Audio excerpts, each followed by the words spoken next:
আল্লাহ তখন ভয়ঙ্করের একটা আওয়াজ দিবেন, লিমানিল মুলকুল ইয়াউম লিল্লাহিল ওয়াহিদিল কাহ্হার। আল্লাহর কুদরতের আওয়াজ এত ভয়ঙ্কর, এত ভয়ঙ্কর, হাসরের ময়দানটা থর থর থর থর করে কাঁপতে থাকবে। আল্লাহ বলবেন আজকের দিনের রাজত্ব কার? কেউ জবাব দিতে সাহস পাবে না। আল্লাহ পাকের ভয়ঙ্কর আওয়াজে হাসরের ময়দানটা কাঁপতে থাকবে। সাহাবায়ে কেরাম সহ নবীরা, বেঈমানেরা বেহুশ হয়ে যাবে। জবাব দেওয়ার কোনো উপায় নাই।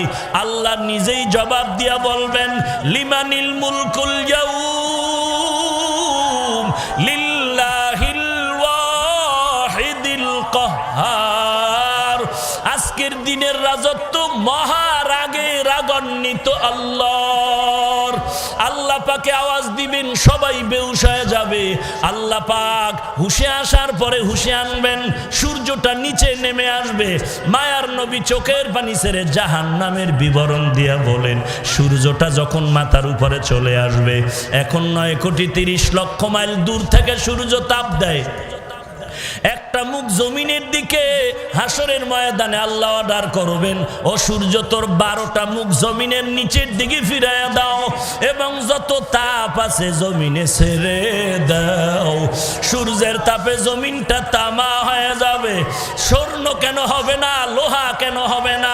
জমিনটা স্বর্ণ কেন হবে না? লোহা কেন হবে না? তামা হবে কেন?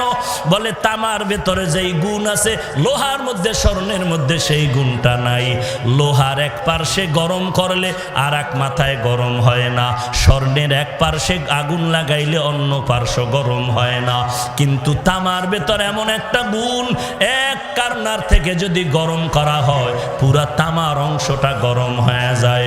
সূর্যের তাপে জমিনটা তামা হয়ে যাবে। হাসরের মাঠের মানুষ গুনাহগারগুলোর মাথার মগজগুলো ভাতের মারের মতো টকবক করে ফুটতে থাকবে। এরে নবীর উম্মতের দল, অপর দিক থেকে জাহান্নামের আওয়াজ শুরু হয়ে যাবে। জাহান্নাম আওয়াজ দিবে, আল্লাহ গুনাহগারগুলো আমার পেটের ভিতরে দাও।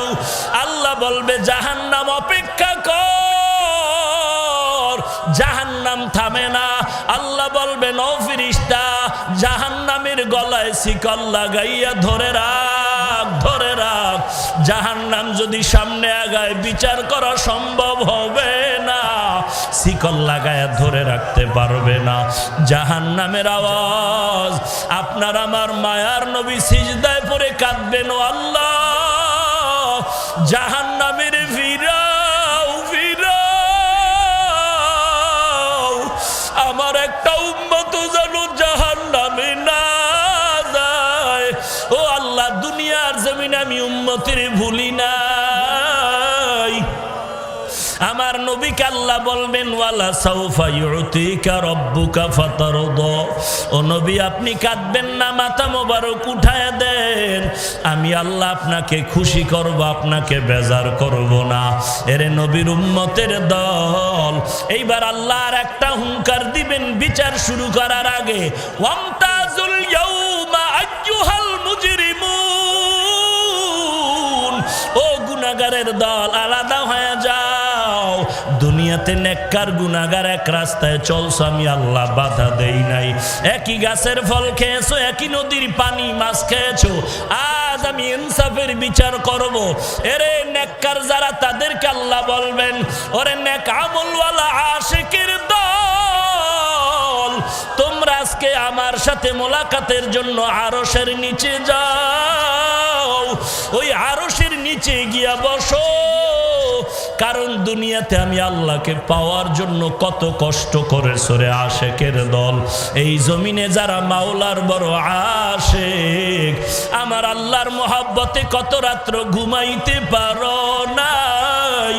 আমার আল্লাহর মোহাব্বতে কতবার খানাও খেতে পারো নাই। টুপির কারণে গালি, দাড়ির কারণে গালি, এরপর আল্লাহর পাগলেরা টুপি ছাড়ে না। নামাজ বাদ দেয় না, পর্দা ছাড়ে না, কত হামলা, কত বিপদ। এত ঘরে চাল নাই, ডাল নাই, খানা নাই, এরপরেও হারামের দরজায় যায় না, সুদ উঠানের জন্য, লোন খাওয়ার জন্য যায় না। একমাত্র আমি মাওলা পাকের মোহাব্বতের কারণে। আল্লাহ মায়ার নজর দিয়া বলবেন, ওরে আশেকের দল, তোমরা আরশের নিচে গিয়া বসো, আমি আল্লাহ তোমাদের সাথে আজকে মোহাব্বতের মোলাকাত করব। গুনাহগারেরা তোমরা আলাদা হয়ে যাও। গুনাহগারেরা আল্লাহর ভয়ে, আযাবের ভয়ে আলাদা হতে চাইবে না। আল্লাহ বলেন, আমি নিজ হাতে তখন গুনাহগার গুলোরে আলাদা করা শুরু করব। আমি আল্লাহ এমন ভাবে আলাদা করে ফেলব, গুনাহগারেরা ধানের চিটার মতো উড়িয়া উড়িয়া জাহান্নামের দরজায় হাজির। আল্লাহর আওয়াজ, কুদরতি আওয়াজ, ওয়াসিকাল্লাযীনা কাফারু ইলা জাহান্নামা যুমারা হাত্তা ইযা জাউহা ফুতিহাত আবওয়াবুহা ওয়াকালা লাহুম খাযানাতুহা আলাম ইয়াতিকুম রুসুলুম মিনকুম ইয়াতলুনা আলাইকুম আয়াত। আল্লাহ পাক বলবেন, ও ফেরেশতা, জাহান্নামীদের হাতে পায়ে শিকল লাগায় দাও, এরপরে লাইনে দাঁড় করাও, আমি বাম হাতে দেরে আমলনামা দিব। এরে নবীর উম্মতের দল, আল্লাহর কাছে তওবা করো, চোখের পানি ছেড়ে কান্না করো। আল্লাহর আযাব এক সেকেন্ডের জন্য সহ্য করার মতো শক্তি কারো ভিতরে নাই। ওই আফ্রিকার জঙ্গলের বেলাল, উমাইয়ার ঘরে গরিব চাকরি করে, উমাইয়া বেদিন বেলালের হাতে পায়ে রশি লাগায়া উত্তপ্ত গরম বালুর মধ্যে টানা হেসরা করে। গরম বালুর তাপে বেলালের পিঠের চামড়াগুলো পরে রক্ত পড়ে যায়। বেলালের জবানে আওয়াজ, আহাদ, আমার আল্লাহ এক। ওই পথ দিয়া নবীর সাহাবী আবু বকর রওয়ানা। আবু বকর ডাক দিয়ে কয়, রে উমাইয়া, বেলালের আর কাঁদায়ও না, বেলালের আর কাঁদায়ও না, বেলালের কান্নার আওয়াজ সহ্য করা যায় না, আমার কাছে বিক্রি করে দাও। উমাইয়া বলে, বেলালের বিক্রি করা হবে না। এবার আবু বকর বলে, যদি বিক্রি না করো, বেলালের আমার কাছে বদলে দিয়া দাও, আমাদের ঈমানওয়ালা বেলালের দাও, আর তোমাদের লাইনের এক গোলাম আমার ঘরে আছে, তাকে নিয়ে যাও। আমার নবীর দরবারে বেলালের হাজির। আবু বকর বলে, নবী, এই বেলাল দিনের জন্য এত কষ্ট করে, উমাইয়ার অত্যাচার থেকে আমি নিয়ে আসলাম। বেলালকে নবী বলেন, বেলাল, আল্লাহ তোমার উপরে এত রাজি কেন বুঝি না। আমি জান্নাত জাহান্নাম মেরাজের রাতে ঘুরে আসলাম, কেমন কি আমল করু আমি তোমার সেখানে আওয়াজ পাইলাম।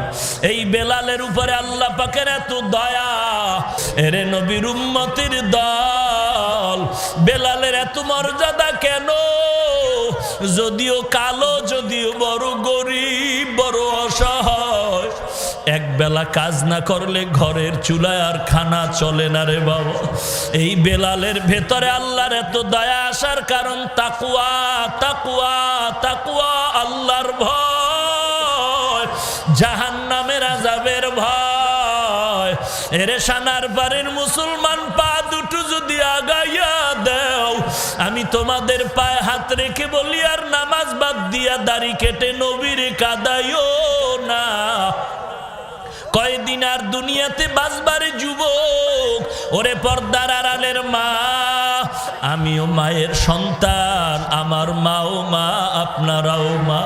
মনটা কি চায় না একজন আলেমের মা হয়ে কবরে যাও, হাফেজে কোরআনের মা বাবা হয়ে কবরে যাও, আল্লাহর কাছে চোখের পানি ছেড়ে তওবা করো মালিক। এই ময়দানে আমার মতো গুনাহগার কেউ নাই। আয় আল্লাহ, জীবনে এমন কোনো গুনাহ নাই যে গুনাহ করি নাই। আজকে থেকে তওবা করলাম, নামাজ ছাড়বো না, বেপরদায় চলবো না, মা বাবারে কষ্ট দিব না, দেশ ও জাতির বিরুদ্ধে ষড়যন্ত্র করব না, নবীর তরিকা সুন্নাত জবাই করব না, আল্লাহ ওয়ালার সাথে ভালো ব্যবহার করে দোয়া নিয়া আমল ভালো করে চলবো। তওবা করার যদি নিয়ত হয়, মুনাফিকি যদি না থাকে, খাঁটি তওবার নিয়তে দুটো হাত আমার আল্লাহকে দেখায় দাও। আয় আল্লাহ, সবার হাত আপনি কবুল করে নেন, তওবার উপরে মজবুত হয়ে চলার তৌফিক দান করেন, আমিন। আলহামদুলিল্লাহি রাব্বিল আলামিন, ওয়াসসালাতু ওয়াসসালামু আলা সাইয়্যিদিল আমবিয়া ওয়াল মুরসালিন وعلى آله وأصحابه أجمعين يا أرحم الراحمين يا أرحم الراحمين يا أرحم الراحمين رب ارحمهما كما ربياني صغيرا اللهم إني أستودعك حياتي وإيماني وعملي وأهلي ومالي وعزتي فإنه لا يضيع ودائعك اللهم إنا نسألك رضاك والجنة اللهم إني أعوذ بك من سخطك والنار ربنا لا تزغ قلوبنا بعد إذ هديتنا وهب لنا من لدنك رحمة إنك أنت الوهاب ও দয়ার মালিক কুদরতের নজর দিয়ে দেখেন এই ময়দানে কত উলামায়ে কেরামরা হাজির হয়েছে। আয় আল্লাহ, কত সাদা দাড়িওয়ালা হাজী সাহেব, আয় আল্লাহ, কত যুবক, কত ছাত্র ভাই, কত ব্যবসায়ী, কত চাকরিজীবী, কত শ্রমিক, আয় আল্লাহ, কত আল্লাহর বান্দা, কত ছোট ছোট বাচ্চা, পর্দার আড়ালের কত মা বোনেরা হাত তুলেছে। আয় আল্লাহ, আমরা টাকার জন্য আসি নাই, খানার জন্য আসি না রে আল্লাহ। দীর্ঘ সময় এখানে বসার কারণ, অনেকে দাঁড়ায় দাঁড়ায় কথা শুনলেন, বসারও জায়গা পায় না। সব কিছুর একমাত্র কারণ আমরা জাহান্নাম থেকে নাজাত চাই রে আল্লাহ। জাহান্নামের আযাব সহ্য করতে পারবো না রে মালিক। আয় আল্লাহ, শয়তানের ধোঁকায় পড়ে গুনাহ করেছি, গুনাহ করে করে জীবনটারে নাপাক করেছি রে আল্লাহ। গুনার কারণে আমার হাত নাপাক, আমার জিহ্বা নাপাক, আমার চোখ নাপাক, আমার অন্তর নাপাক। আয় আল্লাহ, এরপরও আপনার দরওয়াজা ছাড়ি নাই। আয় আল্লাহ, আপনি গুনাহগার বলে তাড়াইয়া দিয়েন না রে আল্লাহ। আয় আল্লাহ, আমরা আপনার আদরের নবীর উম্মত, আমরা আপনার আদরের নবীর উম্মত। মেহেরবানি করে দয়ার নজরে আয় আল্লাহ সবার জীবনের গুনাহগুলো মাফ করে দেন আল্লাহ। আয় আল্লাহ, আজকের মাহফিল কবুল করে নেন। আয় আল্লাহ, আয়োজনকারীদের কবুল করে নেন। আয় আল্লাহ, অনেক যে দোয়া চেয়েছেন সবার দিলের ন্যাক আশাগুলো পূরণ করে দেন। আয় আল্লাহ, আলোচনার ভুল ত্রুটি ক্ষমা করে দেন। আয় আল্লাহ, আমলের জন্য আমাদের কবুল করে নেন।